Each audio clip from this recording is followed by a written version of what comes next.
Qatar में ईद कब होगी, इसके बारे में लेटेस्ट अपडेट आ चुका है। इसी तरह आप में से कई भाइयों ने पूछा था कि कतर में रमज़ान के महीने में इस साल फितरा कितना निकालेंगे, कितना रियाल होगा। इस वीडियो में आगे आप लोगों को बताने वाला हूँ। एप्पल कंपनी के सामान को यूज़ करने वालों को केयरफुल रहना होगा। उसके अलावा कुछ और भी दूसरा अपडेट। अस्सलाम वालेकुम दोस्तों, मैं हूं असलम आलम और आप देख रहे हैं गल्फ एक्सपर्ट। तो इस वीडियो को हम आगे बढ़ाते हैं। कतर में लखविया पुलिस को देखने के बाद आप चौंक ज़रूर जाते हैं और कोशिश करते हैं कि लखविया पुलिस से सामना न हो, लेकिन लखविया पुलिस कभी आप लोगों को इस सूरत में भी नजर आ सकती है, जैसा कि यहाँ पर आप देख सकते हैं। इफ्तारी के टाइम में सड़क पर ड्यूटी करते हुए दूसरे लोगों को इफ्तारी का पैकेट दे रहे हैं और सब लोगों को हंसते मुस्कुराते हुए दे रहे हैं। लखविया पुलिस का ये रूप आप लोगों को कैसा लगा, कमेंट बॉक्स में ज़रूर बताएं। इसी तरह अगर आपका सामना कभी लखविया पुलिस से हुआ हो तो अपना एक्सपीरियंस ज़रूर शेयर करें।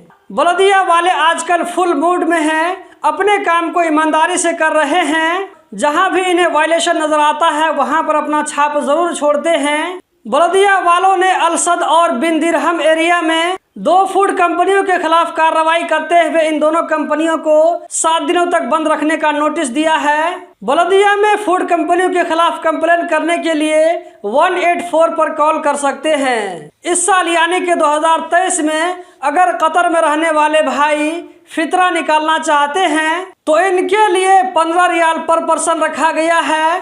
फितरा का पैसा अपने समाज में गरीब, मिस्किन और मोहताज लोगों को दिया जाता है। औकाफ में एक अलग डिपार्टमेंट है जो कि फितरा और ज़कात के माल को कलेक्ट करता है और ज़रूरत के मुताबिक लोगों पर खर्च करता है।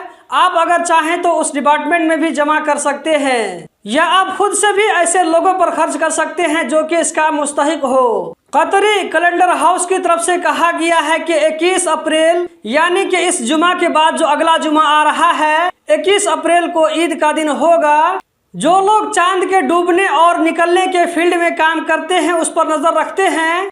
ऐसे स्पेशलिस्ट लोगों के रेफरेंस से ये अपडेट दिया गया है कि 21 अप्रैल को जो कि जुमा का दिन पड़ रहा है, अगला जुमा इंशाल्लाह ईद का दिन होगा।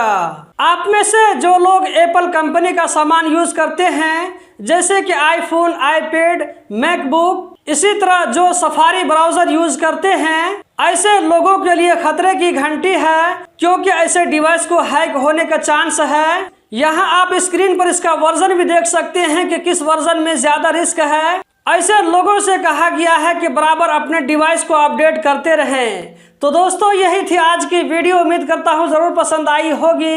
इस वीडियो को अगर आप YouTube पर देख रहे हैं तो चैनल को ज़रूर सब्सक्राइब करें। अगर आप इस वीडियो को फेसबुक पेज पर देख रहे हैं तो पेज को ज़रूर फॉलो करें। इस वीडियो को आगे शेयर करना मत भूलें। वीडियो देखने का बहुत बहुत शुक्रिया।